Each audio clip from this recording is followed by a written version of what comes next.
Hello everyone, once again welcome to our digital library. I am doctor Khushi Sahu and हम लोग obs की series में next topic आज देखेंगे प्री मैच्योर लेबर यानी अकाल प्रसव।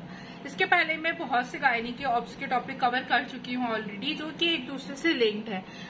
हर दिन 10 बजे मैं एक वीडियो अपलोड कर रही हूँ। यदि आपने प्रीवियस वीडियोस नहीं देखे हैं तो डिस्क्रिप्शन बॉक्स में आपको ऑब्स की लिंक मिल जाएगी, आप वहां से जाके कवर कर सकते हैं। आज हम देखेंगे प्री मैच्योर लेबर यानी अकाल प्रसव। अकाल मतलब यदि कोई भी डिलीवरी उसके टर्म प्रेगनेंसी के पहले हो रही है तो उसे हम अकाल प्रसव कहते हैं या प्री मैच्योर लेबर कहते हैं। इसकी कंडीशन क्या होगी, कितने वीक्स की होनी चाहिए, तो अराउंड नॉर्मल हम 42 वीक्स तक मानते हैं। यदि लेबर 37 वीक्स के पहले हो जाता है यानी 38 टू 42 हम नॉर्मल मान रहे हैं, लेकिन यदि लेबर जो है वो 37 वीक्स के पहले हो जाता है तो इसे अकाल प्रसव कहते हैं। ठीक है, यदि लेबर 37 वीक्स के पहले हो जाता है तो इसे हम अकाल प्रसव कहते हैं। यानी आप डिवाइड करके देख लीजिए, यदि 37 डिवाइडेड बाय 4 तो ये around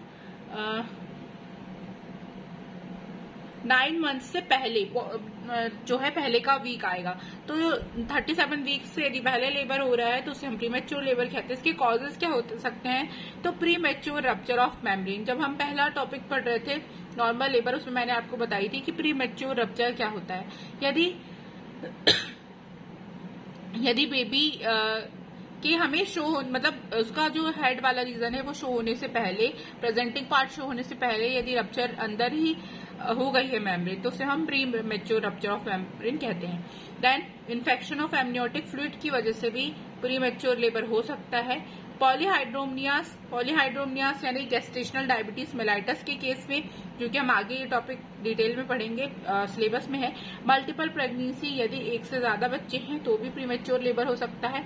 next uterine anomalies of foetus, यानी फीटस की वजह से यूट्रस में कुछ चेंजेस या डिफॉर्मिटीज दिख रही हैं। सर्विकल इनकम्पिटेंस, इसमें मैं ऑलरेडी आपको वीडियो बना चुकी हूँ कि यदि सर्विक्स जो है वो इतनी एबल नहीं है उसकी मसल्स की वो बेबी का वेट सह पाए तो प्री मैच्योर डिलीवरी हो जाती है, अबॉर्शन हो जाता है। कंजेनिटल एनोमलीज ऑफ यूट्रस, यानी मदर में बचपन से ही उसका यूट्रस जो है वो सही से डेवलप नहीं है। इंट्रा यूट्राइन डेथ हो चुकी है बच्चे की, ये भी एक अलग से हम टॉपिक पढ़ेंगे। Previous pre mature delivery history, यानी ऑलरेडी उसकी यदि पहले डिलीवरी हुई है तो वहां पर हमें प्री मैच्योर लेबर जो है वो देखने को मिला है। सीवियर यूटीआई यानी यूरिनरी ट्रैक्ट इन्फेक्शन हो चुके हैं उसको पहले से भी, और एसिम्प्टोमेटिक बैक्टीरियोसिस। मैटरनल डिसीज है severe like diabetes, blood pressure, इस टाइप से। And pregnancy with retained IUCD यानी इंट्रा यूट्राइन कॉपर्टी डिवाइसेस लगे हुए थे पर फिर भी प्रेगनेंसी हो गई, उसकी वजह से प्री मैच्योर लेबर हो सकता है। देन प्लेसेंटा प्रीविया, ये भी एक बहुत इंपॉर्टेंट टॉपिक है जिसको हम आगे देखेंगे। और एब्रप्शन ऑफ प्लेसेंटा, यानी प्लेसेंटा के कुछ पार्ट जो है वो हमारे उसके यूट्रस में रह गए, तो इस केसेस में प्री मैच्योर लेबर हो सकते हैं। इसके कॉज बहुत इंपॉर्टेंट है और ये टॉपिक पे एग्जाम में पूछा जाता है, premature labour and its causes. Then आता है डायग्नोसिस। आप कैसे करेंगे डायग्नोसिस की ये प्री मैच्योर लेबर है, तो कॉन्ट्रैक्शन यदि 1/10 और 30 सेकेंड से में हो रहा है, सर्वाइकल डायलेशन 2.3 सेंटीमीटर है, और इफेसमेंट ऑफ सर्विक्स जो कि मैं प्रीवियसली पढ़ा चुकी हूँ ये क्या होता है, 50% और मोर देन 50% हुआ है तो ये early sign of premature labour है। यानी कॉन्ट्रैक्शन भी 30 सेकंड्स में आ रहे हैं, एक कॉन्ट्रैक्शन अराउंड 30 सेकंड्स के अंदर। सर्वाइकल डायलेशन भी 2.3 सेंटीमीटर तक है, और इफेसमेंट ऑफ सर्विक्स भी 50 या 50% से ज्यादा है, तो ये हमें early sign of premature labour consider करनी चाहिए।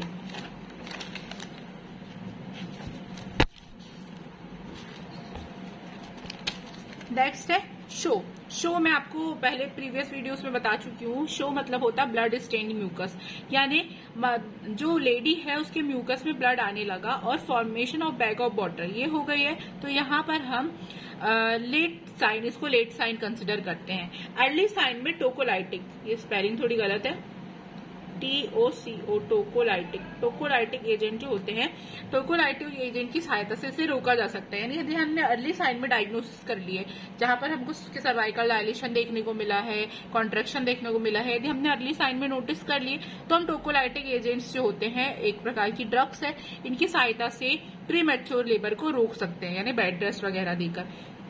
बट यदि लेट साइन हमें दिखने लगे, शो या bag of formation of bag of water, then premature labour को नहीं रोका जा सकता। देन आता है कॉन्ट्राइंडिकेशन टू स्टॉप और अरेस्ट लेबर। क्या क्या कॉन्ट्राइंडिकेशन है लेबर को रोकने के? तो मेम्ब्रेन रप्चर हो गई है, तब हमें नहीं रोकना है, लेबर वहां पर होने देना है। यानी भले ही बच्चा की डेथ होके निकल रही है या फिर बहुत प्रीमैच्योर है, तो भी हमें लेबर को स्टॉप नहीं करना है। कब? जब मेम्ब्रेन रप्चर हो चुकी हो ऑलरेडी, इंट्रायूट्राइन डेथ यानी बेबी की डेथ हो चुकी है पेट में, congenital anomalies of foetus, foetus में कोई भयंकर जन्मजात बीमारी है, कोरियो एमनियोटिस और मैटरनल रिस्क, जहां पर मदर को रिस्क हो, जहां पर major degree of placenta previa हो, यानी प्लेसेंटा जो है वो अपनी जगह पर नहीं कहीं और पर अटैच्ड है, एब्रप्शन ऑफ प्लेसेंटा हो, या severe PIH pregnancy induced hypertension, जो हाइपरटेंशन प्रेगनेंसी के समय होता है, और एक्लेम्शिया। ये भी बहुत मेजर टॉपिक्स है जो कि हम आगे डिस्कस करेंगे। इन सारे केस में मदर को रिस्क हो सकती है। इस वजह से इन मेम्ब्रेन रप्चर में, इंट्रायूट्राइन डेथ में, कंजेंटल एनोमलीज में और इन मैटरनल रिस्क में हमें ये लेबर यदि हो रहा है तो इसे रोकना नहीं है।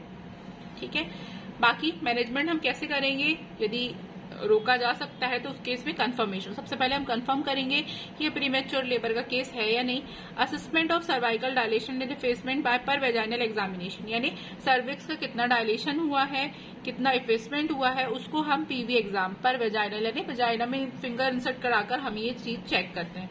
यदि डायलेशन जो है 3% से कम है और इफेसमेंट 50% से कम है, तो वहां पर हम करते हैं यूज ऑफ टोकोलाइटिक एजेंट, टोकोलाइटिक एजेंट। ठीक है, यहाँ पर यदि टोकोलाइटिक एजेंट से सक्सेस मिलती है तो ठीक है, नहीं मिलती है तो हमें लेबर कंटिन्यू करना है। यदि टोकोलाइटिक एजेंट जो कि प्रेगनेंसी को रोकते भी करते हैं, यदि फिर भी यदि नहीं हो पा रहा है तो वहां पर हमें लेबर फिर करवाना ही होगा, कोई हमारे पास चांस नहीं है, बेबी को बाहर निकालना ही पड़ेगा। देन आता है यदि सर्वाइकल डायलेशन जो है वो मोर देन 3% है और डायलेशन और इफेसमेंट जो है 50% से ज्यादा है, उस केस में हमें अलाउ टू कंटिन्यू लेबर, हमें लेबर होने देना है, क्योंकि इफेसमेंट और डायलेशन बहुत ज्यादा हो चुका है तो वहां पर हम प्रेगनेंसी इंड्यूस नहीं करवा सकते किसी भी प्रकार की ड्रग से। तो हमें वहां पर क्या करना है? अलाउ कर देना है लेबर होने के लिए, प्रॉपर मैनेजमेंट ऑफ लेबर करने हैं। लो प्रोफोर्सेप हम यूज कर सकते हैं। लिबरल एपिजियोटोमी, एपिजियोटोमी मतलब जो वेजाइना की वॉल्स होती है वहां पर कट लगाकर उसकी साइज को इंक्रीज करते हैं ताकि बेबी जो है वो आसानी से बाहर जाए। एक इंपॉर्टेंट टॉपिक है, आगे हम डिस्कस करेंगे। अवॉइड नार्कोटिक्स एंड एनाल्जेसिक्स, हमें ये नहीं लेने हैं। और IUC यानी इंटेंस यूनिट केयर, IUC की प्रिपरेशन हमें रखनी है वहां पर, क्योंकि केस बिगड़ सकता है।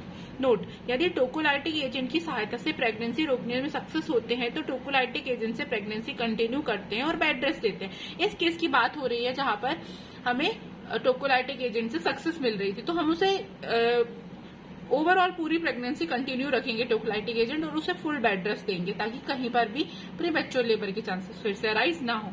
प्रिकॉशंस इन प्रीमैच्योर लेबर, क्या क्या प्रिकॉशंस रखने हैं? बेड रेस्ट देना है, टोकोलाइटिक एजेंट देना है शॉर्ट टर्म के लिए, लेकिन हमें glucocorticoids, lung maturation like betamethasone, dexamethasone, ये सब हमें कंटिन्यू रखना है। टोकोलाइटिक एजेंट का प्रयोग निम्न तरीके से कर सकते हैं। क्या क्या?